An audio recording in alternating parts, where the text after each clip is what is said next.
शिक्षा एक विनियोग है। Education is an investment.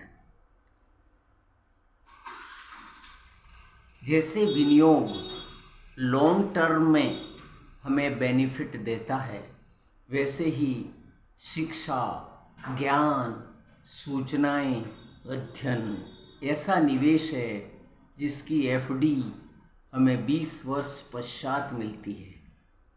जो बालक लगातार 20 वर्ष तक अध्ययन करता है, उसी में खपता रहता है, उसी में समर्पित हो जाता है।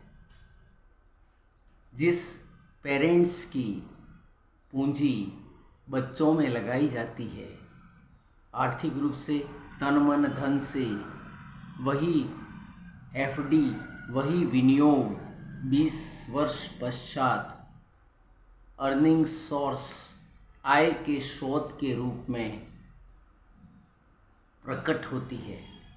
वही विनियोग उसके आचरण में, उसके व्यवहार में, उसके चरित्र में, उसके व्यक्तित्व में प्रदर्शित होती है। ये ऐसा विनियोग है जो हम धीरे धीरे प्राप्त करते हैं। शिक्षा रूपी विनियोग कम समय में डबल होने की कोई संभावना नहीं है।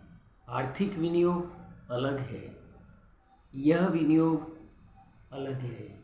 इसका रिजल्ट काफ़ी देर पश्चात मिलता है, लेकिन जिस प्रकार विनियोग में लाभ ही लाभ है, उसी प्रकार शिक्षा रूपी विनियोग में लाभ ही लाभ है।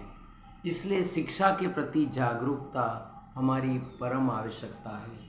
स्वामी विवेकानंद ने कहा था, शिक्षा ऐसा विनियोग है जो हमें उसमें जागरूकता फैलाकर घर घर जाकर बालकों को, लोगों को धर्म, ज्ञान, संस्कृति, विरासत, इतिहास, सभ्यता और संस्कृति का ज्ञान देना है, ताकि भारत एक विश्व गुरु बन सके। जो विश्व गुरु की जो शिखरता थी वह पुनः प्राप्त कर सके। यह था स्वामी विवेकानंद के विचार।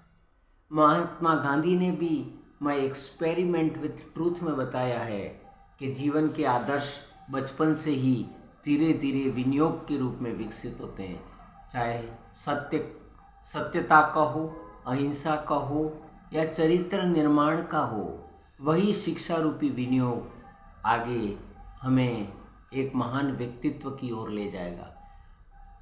जिस प्रकार रविन्द्रनाथ टैगोर ने कहा, प्रकृति से हमें शिक्षा मिलती है, वही शिक्षा विनियोग के रूप में आगे फैलेगी, हमारे चरित्र में एक्सपोज होगी, दिखेगी, तो भारत एक शक्तिशाली राष्ट्र बनेगा। भारत एक विचारधारा है, एक ऐसी विचारधारा जो व्यक्तियों के संगठन से, उनके व्यक्तित्व के संगठन से निर्मित है। यहाँ व्यक्ति के साथ साथ विचारधारा भी चलती है। भारत ऐसा शिक्षा विनियोग है जिसमें हमारी संस्कृति, ज्ञान, हमारा धरोहर, हमारे पुराण, हमारे शास्त्र, महाभारत सभी शिक्षा रूपी विनियोग हैं। हम उनका अध्ययन करें, हम उनको जनरेशन के पश्चात पीढ़ी दर पीढ़ी उन्हें श्रुत के रूप में, लेखक के रूप में लिख कर अपनी कला को प्रदर्शित कर हम विरासत के रूप में छोड़ जाएं। यही तो हमारी संस्कृति है, यही शिक्षा हमारा विनियोग है जो हमें विरासत में हमारे पुरखों के द्वारा प्राप्त हुई है। इसको हम कंटिन्यू रखें, जारी रखें, तो भारत सिरमौर बनेगा। एक भारत विश्व का एक शिखर बनेगा जो विश्व गुरु के नाम से पुनः स्थापित हो जाएगा।